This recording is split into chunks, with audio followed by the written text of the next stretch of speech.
매일 아침 드시는 그 고소한 검은콩 한 잔이 지금 여러분 몸속에 돌멩이를 키우고 있다면 믿으시겠습니까? 저는 중년 시니어 건강을 오랫동안 상담해 오면서 몸에 좋다는 믿음 하나로 시작한 습관이 오히려 장기를 괴롭히는 장면을 여러 번 보았습니다. 특히 신장은 아프다고 크게 소리치지 않습니다. 그래서 더 무섭습니다. 제가 만난 환자분 중에 72 한명숙님이 계셨습니다.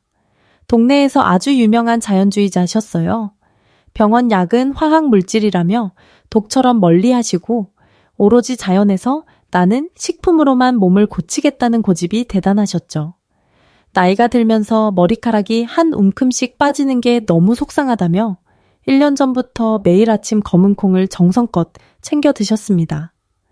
시장에서 가장 좋은 국산 서리태를 골라 불리고 삶고 갈아서 아침 대용으로 드시고 반찬으로는 짭조름한 콩 반찬을 식탁에서 절대 빼놓지 않으셨습니다.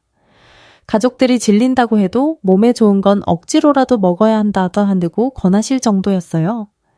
그런데 얼마 전 그분이 응급실 문을 열고 들어오셨습니다. 얼굴은 창백하게 질려 있었고 옆구리를 부여잡은 채 식은땀을 비오듯 흘리며 숨을 제대로 못 쉬셨죠. 옆구리 통증은 단순 근육통이 아닐 때가 많습니다. 특히 콩팥돌이 요관을 막으면 말로 못할 통증이 파도처럼 밀려옵니다. 검사 결과는 충격적이었습니다. 신장에는 결석, 즉 딱딱한 돌이 생겨 있었고 신장 기능을 보여주는 수치도 위험 수준까지 떨어져 있었습니다.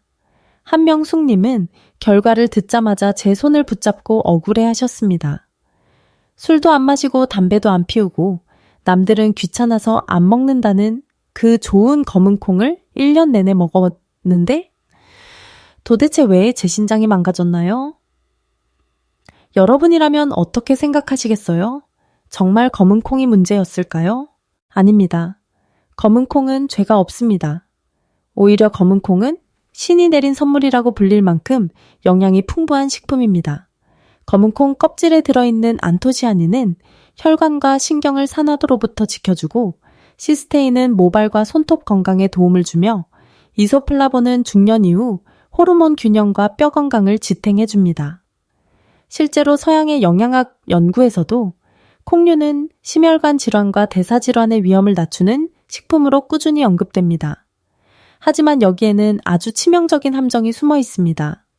아무리 귀한 산삼이라도 체질과 방법을 잘못 만나면 독초가 되듯 검은 콩 역시 누구와 함께 먹느냐에 따라 명약이 되기도 하고 독약이 되기도 합니다. 한명숙님의 결정적인 실수는 검은 콩 자체가 아니라 검은 콩을 드실 때 아무 생각 없이 곁들였던 음식들이었습니다. 우리가 건강을 위해 습관처럼 마시던 우유 한 잔, 밥상에서 자연스럽게 집어먹던 김치 한 조각, 그리고 단백질 보충이라며 함께 올린 고기 한 점. 이 평범한 음식들이 위와 장을 지나면서 검은 콩과 만나 엉겨붙고 굳어지고 배출되지 못한 채 서서히 신장을 괴롭히고 있었던 겁니다. 특히 40을 넘어서면 우리 몸은 예전 같지 않습니다. 위장에서는 위산과 소화 효소가 줄어들고 신장에서는 노폐물을 걸러내는 필터가 조금씩 헐거워집니다. 젊을 때는 웬만한 음식 궁합이 맞지 않아도 몸이 억지로 처리해냅니다. 하지만 중년 이후에는 이야기가 다릅니다. 맞지 않는 음식 조합은 그대로 찌꺼기가 되어 장기에 쌓이고 결국 신장이라는 배수구로 몰려가 문제를 일으킵니다. 지금 여러분의 냉장고를 떠올려 보세요. 검은 콩 두유 옆에 우유가 나란히 놓여있지는 않으신가요? 콩밥 위에 젓갈이나 장아찌를 얹어 드시지는 않으신가요? 만약 그렇다면 오늘 이야기는 남의 일이 아닙니다. 오늘 강연에서는 바로 그 지점을 짚어드리려고 합니다. 여러분의 식탁 위에서 당장 치워야 할 검은 콩과 최악의 상극 음식 3가지, 그리고 반대로 죽어가는 콩의 효능을 200% 살려서 보약으로 바꿔주는 기적의 짝꿍, 음식 3가지를 아주 명확하게 알려드릴 겁니다.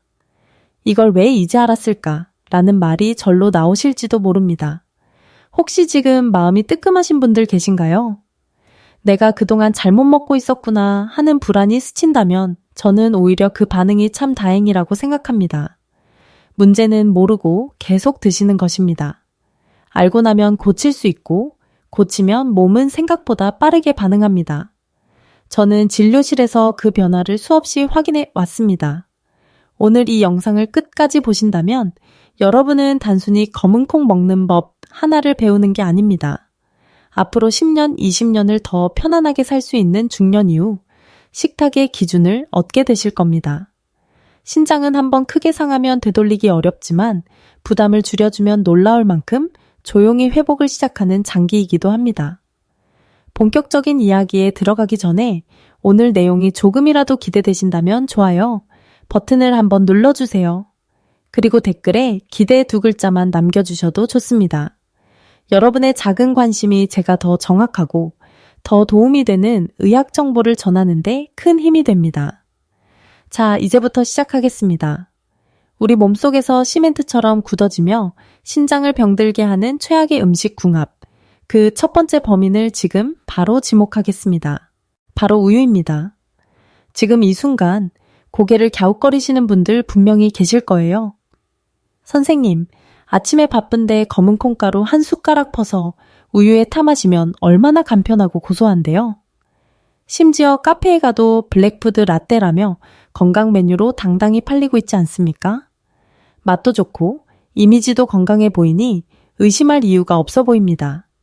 하지만 의사로서 그리고 중년 이후 건강을 수없이 지켜본 전문가로서 단호하게 말씀드립니다. 맛있다고 드시다가는 몸속에서 돌을 키우는 꼴이 될 수 있습니다. 왜 그런지 아주 쉽게 풀어서 설명드릴게요. 검은 콩에는 인이라는 성분이 매우 풍부합니다. 반면 우유에는 다들 잘 아시다시피 칼슘이 가득 들어있죠.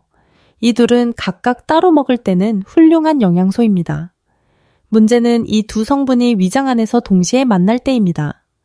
인과 칼슘이 결합하면 인산칼슘이라는 아주 단단한 물질로 변합니다. 이걸 비유하자면 시멘트 반죽과 같습니다. 시멘트 가루에 물을 섞어두면 처음에 흐물거리지만 시간이 지나면 어떻게 됩니까? 딱딱하게 굳어버리죠. 우리 몸속에서도 똑같은 일이 벌어집니다. 검은 콩의 인과 우유의 칼슘이 만나면 잘 녹지도 않고 흡수되지도 않는 덩어리가 만들어집니다.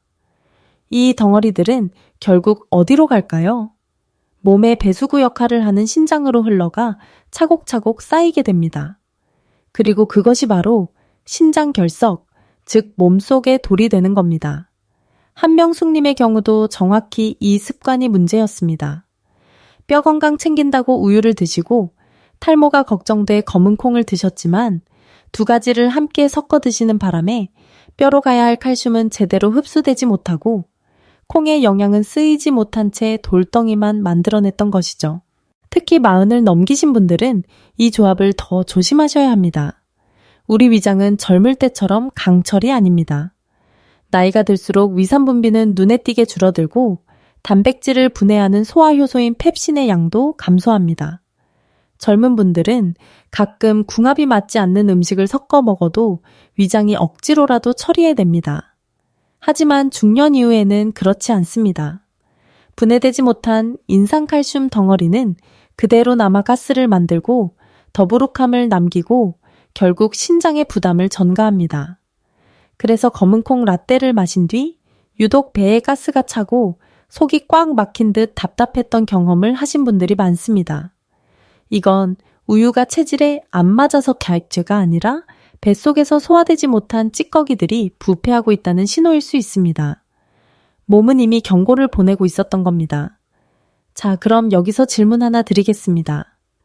혹시 검은 콩을 드실 때 단백질은 같이 먹어야 힘이 나지라며 소고기를 곁들이시는 분 계십니까?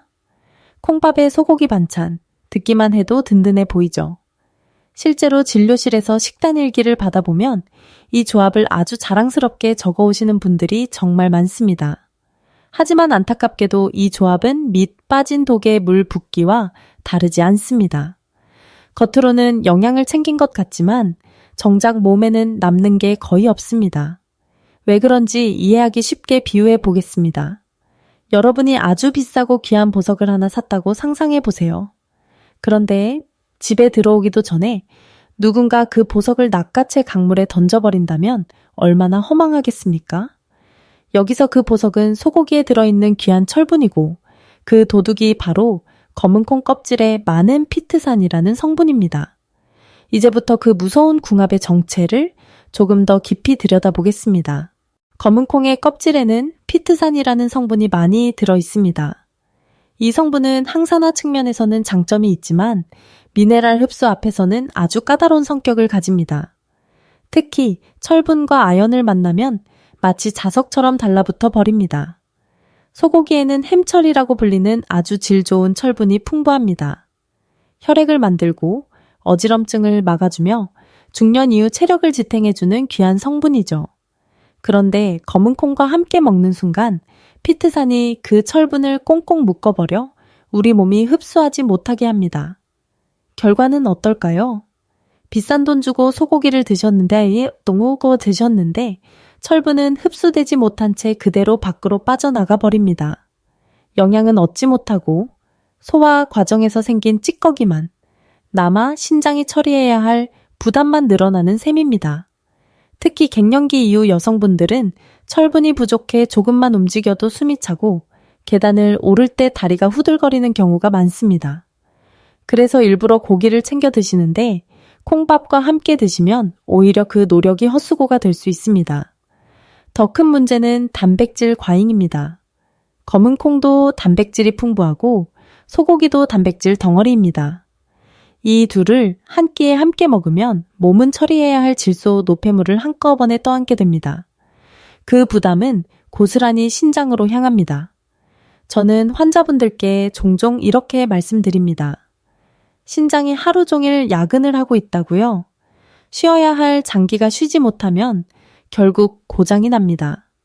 자, 여기서 또 하나 짚고 넘어가야 할 게 있습니다. 혹시 고기 드실 때 쌈장, 젓갈, 장아찌 같은 짠 반찬까지 곁들이시지는 않습니까? 한국인의 밥상에서 너무나 자연스러운 이 조합이 검은 콩과 만나면 어떤 일이 벌어지는지. 다음 이야기는 조금 불편할 수 있지만 반드시 알고 계셔야 합니다. 세 번째로, 여러분의 식탁에서 절대적으로 주의하셔야 할 위험한 조합은 바로 김치, 젓갈, 장아찌 같은 짠 반찬입니다. 이 이야기를 들으면 배신감을 느끼시는 분들도 계실 거예요. 선생님, 한국 사람이 밥 먹는데 김치 빼면 그게 밥입니까? 네, 저도 잘 압니다. 콩밥에 김치 한 점 얹어 먹을 때 그 짭조름한 맛이 얼마나 입맛을 살려주는지요. 하지만 신장이 조금이라도 약해져 있는 상태라면 이 조합은 단순한 밥도둑이 아니라 몸을 안에서부터 압박하는 시한폭탄이 될 수 있습니다. 이유를 정확히 말씀드리겠습니다. 검은 콩은 칼륨의 왕이라고 불릴 만큼 칼륨 함량이 매우 높습니다. 검은 콩 100g에 들어있는 칼륨은 1200mg이 넘습니다. 바나나가 칼륨 많다고 알려져 있지만 그보다 훨씬 많은 양입니다. 건강한 사람에게 칼륨은 분명 보약입니다. 혈압을 낮추고 나트륨을 배출해주는 중요한 역할을 합니다. 문제는 신장의 역과 기능이 떨어졌을 때입니다. 여기에 짠 반찬을 통해 나트륨이 대량으로 들어오고 검은 콩으로 칼륨까지 한꺼번에 밀려 들어오면 신장은 감당할 수 없는 과부에 걸립니다. 저는 이 상황을 종종 이렇게 비유합니다. 40년 넘게 쓴 낡은 정수기 필터에 흙탕물과 오물을 동시에 들이붓는 것과 같다고요. 결국 신장은 처리 능력을 넘어서고 걸러내지 못한 칼륨은 혈액 속에 그대로 쌓이게 됩니다. 이것이 바로 의사들이 가장 두려워하는 고칼륨 혈증입니다. 혈액 속 칼륨 농도가 높아지면 처음에는 손발이 저리고 입술 주변이 얼얼해집니다. 시간이 지나면 근육에 힘이 빠지고 가장 중요한 근육인 심장까지 영향을 받아 부정맥이 생기거나 심하면 예고 없이 심장마비로 이어질 수 있습니다. 특히 무서운 점은 이런 위험이 상당히 진행될 때까지도 뚜렷한 증상이 거의 없다는 것입니다. 실제로 60대 이상 한국인 10명 중 여러 명이 만성 콩팥병 초기 단계에 해당하지만 본인은 여전히 건강하다고 믿고 생활합니다. 한명숙 님도 그랬습니다. 검은 콩을 간장에 졸여 짭조름하게 만든 콩반찬과 젓갈을 몇 끼니 드시면서 스스로는 건강식을 하고 있다고 생각하셨죠. 그 결과 신장은 조용히 비명을 지르며 무너지고 있었습니다. 지금 잠시 여러분의 발목을 한번 살펴보세요. 양말 자국이 선명하게 남아 잘 사라지지 않거나 저녁만 되면 발이 퉁퉁 붓는 분 계십니까?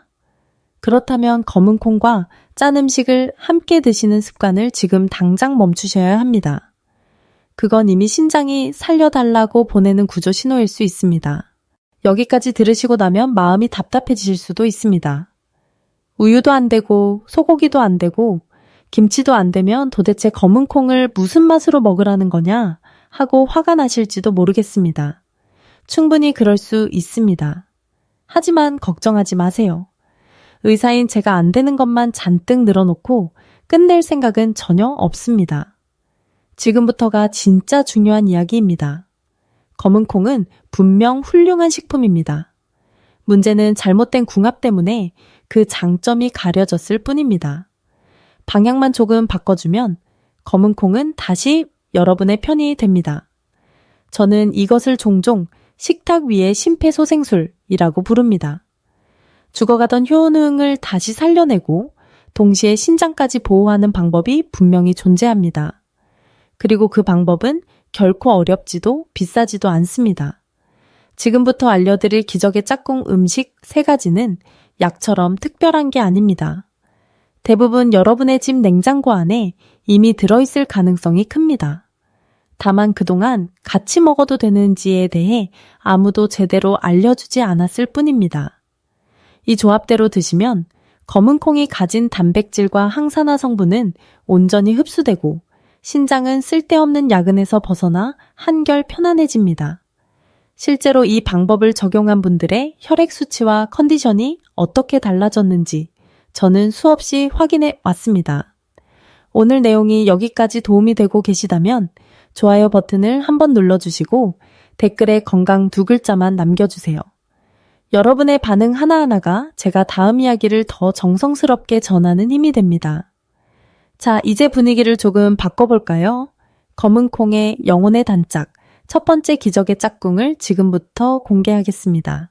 첫 번째, 검은 콩의 영혼의 단짝은 바로 달걀입니다. 이 둘은 정말 천생연분이라고 해도 과언이 아닙니다. 왜냐하면 서로의 부족한 점을 정확히 채워주기 때문입니다. 검은 콩은 식물성 단백질이 아주 풍부하지만 치명적인 약점이 하나 있습니다. 필수 아미노산 가운데 메티오닌이 상대적으로 부족하다는 점입니다. 그래서 콩만 드시면 단백질 합성이 어딘가 2% 모자란 상태로 끝나기 쉽습니다. 반면 달걀에는 이 메티오닌이 아주 풍부하게 들어 있습니다. 저는 이 관계를 종종 퍼즐에 비유합니다. 검은 콩만 먹으면 퍼즐 조각은 거의 다 맞춰지는데 딱 마지막 한 조각이 비어있어 완성되지 않습니다. 그 마지막 조각이 바로 달걀입니다. 둘을 함께 드시면 단백질의 질이 한 단계 올라가고 근육과 혈액, 면역에 쓰일 재료가 온전히 완성됩니다. 이것을 영양학적으로는 단백질 상호 보완 작용이라고 부릅니다. 특히 60대 이후에는 근육이 곧 생명줄입니다. 허벅지 근육이 줄어들면 혈당 조절이 어려워지고 낙상 위험이 급격히 높아집니다. 아침에 빵이나 떡으로 끼니를 때우기보다 검은 콩밥에 반숙 달걀 하나를 얹어보세요. 고소함은 물론이고 근육을 지켜주는 가장 현실적인 보약 밥상이 됩니다. 여기서 중요한 포인트가 하나 있습니다. 달걀은 튀기거나 소금에 절이지 마세요. 기름과 나트륨은 신장에 불필요한 부담을 줍니다. 가장 좋은 방법은 찜이나 반숙입니다. 이렇게만 바꿔도 검은 콩은 더 이상 신장을 괴롭히는 식품이 아니라 몸을 살리는 동반자가 됩니다. 다음으로는 검은 콩과 만나 혈당과 신장을 동시에 지켜주는 두 번째 짝꿍 이야기를 이어가겠습니다. 두 번째로 꼭 기억하셔야 할 검은 콩의 든든한 짝꿍은 현미와 잡곡입니다. 많은 분들이 흰쌀밥에 검은 콩만 섞어 드시면 충분하다고 생각하시지만 솔직히 말씀드리면 나쁘지는 않지만 최선도 아닙니다. 흰쌀은 도정 과정을 거치며 겉껍질이 거의 제거되어 혈당을 빠르게 올리는 탄수화물만 남아있는 상태입니다. 그래서 먹고 나면 금세 졸리고 혈당이 출렁이며 그 부담이 결국 신장과 췌장으로 전달됩니다. 반면 현미와 잡곡은 다릅니다. 겉질이 살아있어 식이섬유와 미네랄이 풍부합니다. 이 식이섬유는 장에서 그물망처럼 작용해 탄수화물이 포도당으로 바뀌는 속도를 천천히 잡아줍니다. 쉽게 말해 급하게 불을 지피는 대신 은근한 아궁이 불로 바꿔주는 역할을 하는 것이죠. 여기에 검은 콩에 식이섬유까지 더해지면 시너지 효과가 생겨 혈당이 급격히 오르는 것을 막고 인슐린의 부담을 줄여줍니다. 이 점은 특히 당뇨가 있거나 혈당 경계라는 말을 들어보신 분들께 아주 중요합니다. 혈당이 들쑥날쑥하면 그 찌꺼기들이 혈관과 신장을 동시에 괴롭히기 때문입니다. 저는 환자분들께 종종 이렇게 말씀드립니다. 검은 콩과 현미는 신장에게 휴식 시간을 주는 조합이라고요. 현미가 소화가 안 된다고 걱정하시는 분들도 계시죠. 그럴 때는 100% 현미가 아니라 현미 50%, 백미 50%부터 시작하셔도 충분합니다. 잡곡도 너무 많이 넣지 말고 한두 가지만 소량으로 섞으세요. 이렇게만 드셔도 검은 콩은 혈당을 자극하는 식재료가 아니라 신장을 보호하는 식사로 바뀝니다. 다음으로 콩 먹고 속이 더부룩했던 분들을 살려줄 마지막 짝꿍 이야기를 드리겠습니다. 세 번째, 그리고 많은 분들이 가장 고개를 끄덕이게 되는 검은 콩의 마지막 짝꿍은 바로 식초입니다. 앞에서 말씀드렸듯이 나이가 들수록 위산 분비는 자연스럽게 줄어듭니다. 그래서 콩을 먹고 나면 배에 가스가 차고 더부룩하고 심지어 방귀가 잦아지는 분들이 많습니다. 이건 콩이 나빠서가 아니라 소화시킬 힘이 부족해졌다는 신호입니다. 이때 식초가 아주 중요한 역할을 합니다. 식초의 새콤한 산성분은 위장을 부드럽게 자극해 위산 분비를 도와줍니다. 저는 이것을 소화 엔진의 시동을 걸어주는 역할이라고 설명합니다. 또 하나 중요한 점은 식초가 콩의 단단한 단백질 구조를 느슨하게 풀어줘서 소화와 흡수율을 눈에 띄게 높여준다는 것입니다. 같은 검은 콩을 먹어도 식초와 함께하면 몸이 받아들이는 느낌이 전혀 달라집니다. 가장 추천드리는 방법은 바로 초콩입니다. 볶은 검은 콩을 식초에 담가 일주일 정도 두었다가 식사할 때 반찬처럼 열 알 내외로 드시는 겁니다. 처음에는 시큼해서 낯설 수 있지만 며칠 지나면 입맛을 돋우는 역할까지 해줍니다. 무엇보다 콩 먹고 나서 속이 편안해졌다는 분들이 정말 많습니다. 제가 한명숙님께 실제로 처방해드린 식단도 이 조합이었습니다. 우유 대신 따뜻한 물을 드시게 했고 짠 젓갈과 장아찌는 과감히 치우고 초콩과 달걀찜을 반찬으로 드시게 했습니다. 밥은 흰쌀에서 현미 콩밥으로 바꾸셨죠? 처음에는 싱겁다고 투덜거리셨지만 딱 2주가 지나자 속이 이렇게 편할 수가 없다 하며 전화를 주셨습니다. 아침에 일어날 때 몸이 솜털처럼 가볍다는 표현을 아직도 잊지 못합니다. 건강한 식습관은 결코 거창하지 않습니다.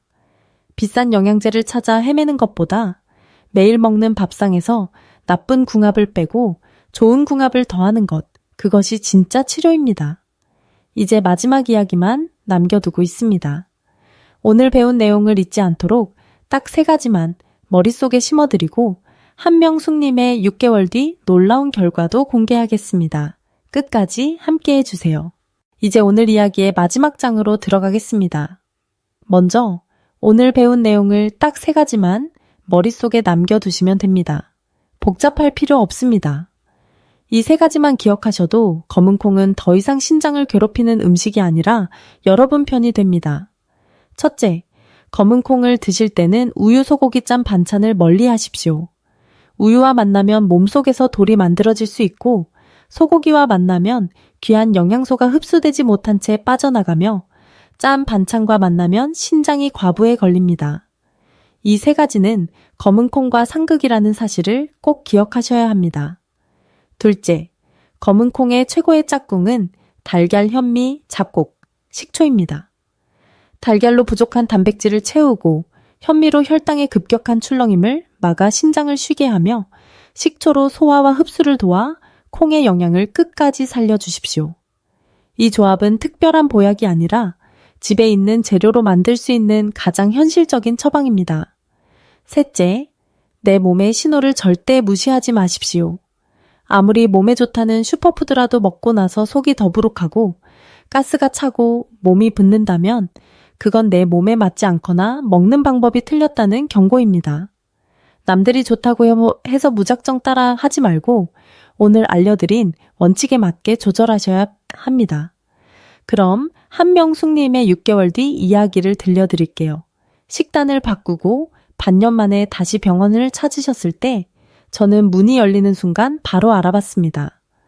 걸음걸이가 가벼워졌고 다리의 붓기는 눈에 띄게 빠져 있었으며 얼굴빛이 맑아졌습니다. 혈액 검사 결과는 더 놀라웠습니다. 위험 수위를 넘나들던 칼륨 수치는 정상 범위로 돌아왔고 신장 기능 수치도 안정권에 접어들었습니다. 걱정했던 결석 역시 더 이상 커지지 않고 잘 관리되고 있었습니다. 그분이 제 손을 꼭 잡고 웃으며 말씀하셨습니다. 선생님, 비싼 약이 답인 줄 알았는데 아니었네요. 집에 있던 식초랑 달걀이 이렇게 고마운 줄 몰랐어요. 저는 그 순간 의사로서 가장 큰 보람을 느꼈습니다. 거창한 시술이 아니라 밥상의 방향을 조금 틀었을 뿐인데 인생의 건강 방향이 바뀐 것이니까요. 여러분도 충분히 하실 수 있습니다. 오늘 저녁 식탁부터 한번 점검해 보세요. 콩반찬 옆에 젓갈이 있다면 과감히 치우시고 내일 아침에는 우유 대신 따뜻한 한 물과 함께 시작해 보십시오. 작은 실천이 쌓이면 1년 뒤, 10년 뒤의 건강은 분명 달라집니다. 오늘 이야기가 도움이 되셨다면 구독과 좋아요 버튼을 눌러주시고 검은 콩을 열심히 드시는 가족이나 친구에게 꼭 이 영상을 공유해 주세요. 지금까지 여러분의 건강한 노후를 함께 고민한 주치의였습니다. 오늘도 편안하고 건강한 하루 보내시길 바랍니다. 오늘은 본편에서 미처 다 하지 못한 그러나 반드시 짚고 넘어가야 할 이야기로 이어가겠습니다. 바로 검은 콩을 몸에 좋다는 이유만으로 매일 드시면서도 오히려 몸이 더 무거워지고 불편해지는 분들에 대한 이야기입니다. 진료실에서 저는 이런 말씀을 정말 자주 듣습니다. 선생님, 검은 콩 먹고 나서 오히려 더부룩하고 붓는 느낌이 있어요. 그래도 몸에 좋다니까 참고 먹고 있어요. 이 말이 가장 위험합니다. 아무리 좋은 음식이라도 모든 사람에게 같은 방식으로 맞지는 않습니다. 특히 중년 이후에는 개인의 소화력, 신장력과 능력, 혈압과 혈당 상태에 따라 반응이 크게 달라집니다. 검은 콩을 매일 먹으면서도 배에 가스가 심해지고 아침에 얼굴이나 손발이 잘 붓고 소변색이 탁해지거나 거품이 늘었다면 그것은 효과가 나타나는 과정이 아니라 몸이 감당하지 못하고 있다는 신호일 가능성이 큽니다. 특히 주의하셔야 할 분들이 있습니다. 이미 만성 콩팥병 초기 진단을 받았거나 건강검진에서 크레아티닌 수치가 올라갔다는 말을 들으신 분, 밤에 다리가 자주 붓고 쥐가 나는 분들은 검은 콩 섭취량과 방식에 더 민감해야 합니다. 또한 혈압약 중 일부는 칼륨 배출을 억제하는 성분이 있어 검은 콩을 많이 드실 경우 혈중 칼륨이 예상보다 빠르게 올라갈 수 있습니다.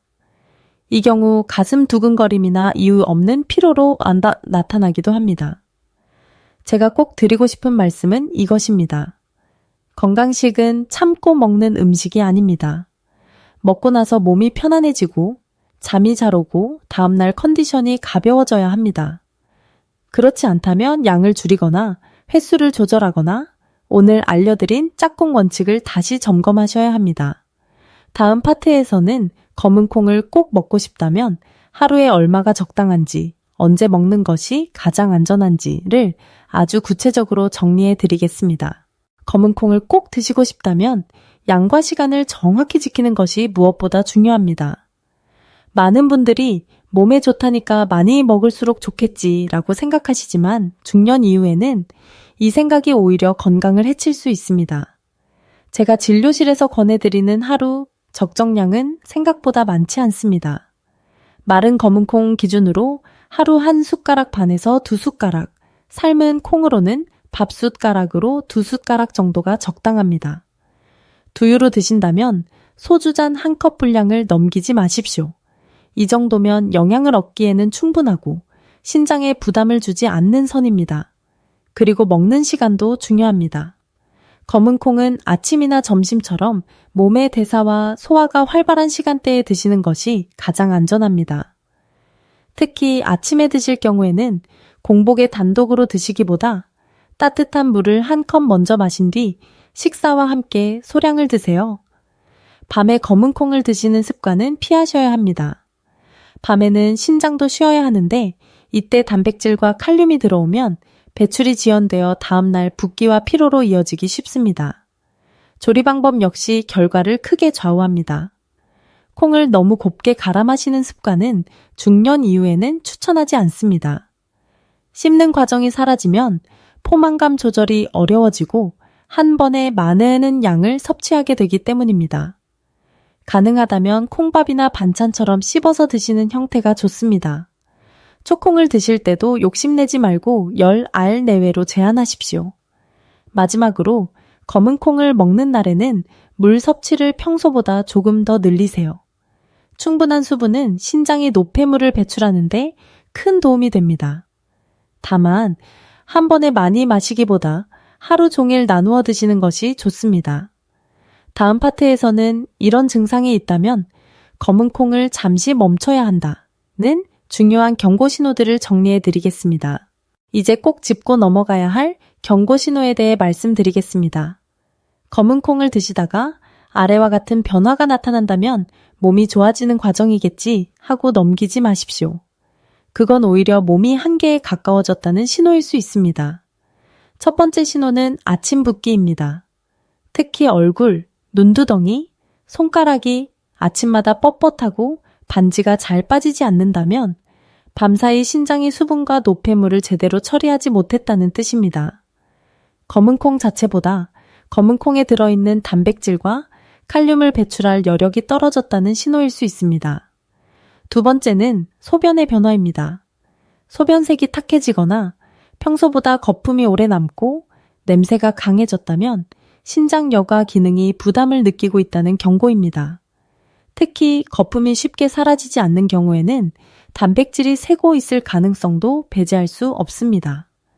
이때는 검은 콩을 잠시 중단하고 수분 섭취를 늘리며 몸의 반응을 살펴야 합니다. 세 번째는 이유 없는 피로와 심장 두근거림입니다. 잠을 자도 개운하지 않다. 가만히 있어도 심장이 빨리 뛴다는 느낌이 들면 혈중 칼륨 수치가 올라가고 있을 가능성도 생각해 봐야 합니다. 이 증상은 특히 혈압약이나 이뇨제를 드시는 분들에게서 더 쉽게 나타납니다.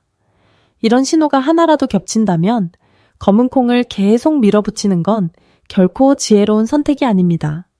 잠시 멈추는 용기가 오히려 신장을 살립니다. 음식은 치료가 될 수도 있지만 타이밍을 놓치면 독이 되기도 합니다. 다음 파트에서는 검은 콩이 오히려 도움이 되는 사람, 그리고 반드시 조심해야 하는 사람을 명확하게 나누어 정리해 드리겠습니다.